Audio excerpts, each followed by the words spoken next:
তারা tear shell ছুটছেন এবং শিক্ষার্থীরা কিন্তু ধীরে ধীরে সেই পুলিশের যে অবস্থান তাদেরকে পিছু হটতে বাধ্য করছেন এবং যে টিয়ার সেল কিন্তু উপেক্ষা করে তারা কিন্তু সামনে মার্চ করছেন। সেই মিছিল নিয়ে আমরা যেটি দেখাচ্ছি যে হাজার হাজার শিক্ষার্থী কিন্তু এখানে উপস্থিত হয়েছে, যেটি সকাল থেকে কিন্তু তারা বিভিন্ন বাধার সম্মুখীন হয়েছিল।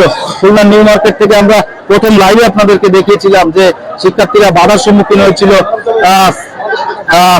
সেখানে বাইতুল মসজিদের সামনে যখন শিক্ষার্থীরা অবস্থান নিচ্ছিল তখনও কিন্তু বাধার সম্মুখীন হয়েছিল।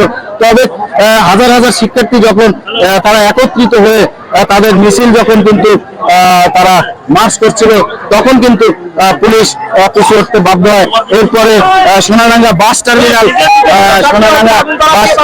টার্মিনাল থেকে তারা কিন্তু হয়ে গোল্লাবাড়ি হয়ে খুলনা বিশ্ববিদ্যালয়ের সামনে কিন্তু তারা অবস্থান নিয়েছে।